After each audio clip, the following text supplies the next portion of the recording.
kami ingin menguji kira-kira dengan kompleksitas Jakarta dan tantangan tata kelola pemerintahan ke depan, bagaimana ahli melihat penilaian ahli terhadap kompetensi sejumlah tokoh. Jadi kami menguji bagaimana penilaian ahli terkait kompetensi tokoh-tokoh tersebut.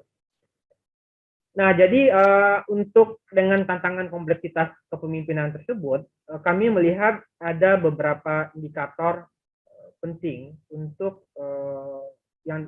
indikator penting yang harus dimiliki oleh ahli-ahli tersebut. Ya. Selain dan kami menggunakan beberapa indikator untuk kira-kira nama-nama mana saja yang bisa diuji dalam sebagai calon kepala daerah ke depan ya, atau calon pemimpin ke depan. Pertama itu tokoh-tokoh yang diuji ini dia harus paling tidak memiliki salah satu dari 3 indikator utama yang kami identifikasi. Yang pertama itu pengalaman birokrasi dan kepemimpinan, makanya dalam 10 nama ini muncul sejumlah kepala daerah. Kemudian yang kedua popularitas tokoh, makanya muncul tokoh-tokoh yang populer namanya untuk diuji. Yang ketiga, dukungan partai politik yang berpeluang mengusung atau membentuk koalisi pencalonan. Kami membuat nilai rata-rata setiap tokoh dari 11 variabel kompetensi yang diuji berdasarkan penilaian ahli. Jadi skor-skor tersebut kami buat rata-ratanya.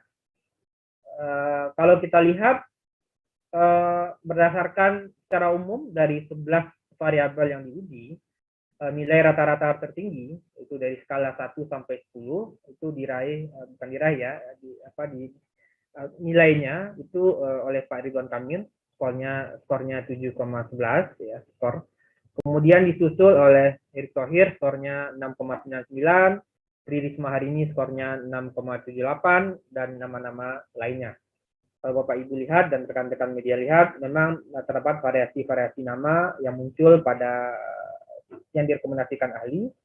Ada nama kepala daerah, ya. Di sini ada Emil Dardak, Hendra Prihadi, Gibran, ya. Ahmad Riza Patria, muncul juga Ridwan Kamil sebagai kepala daerah juga, muncul juga dari tokoh-tokoh partai dan DPR, ada Ahmad Sahroni, Sandiaga Uno, ya. Nah, jadi memang ada variasi dari sisi nama-nama yang menurut ahli diproyeksikan sebagai calon yang dianggap strategis ke depan.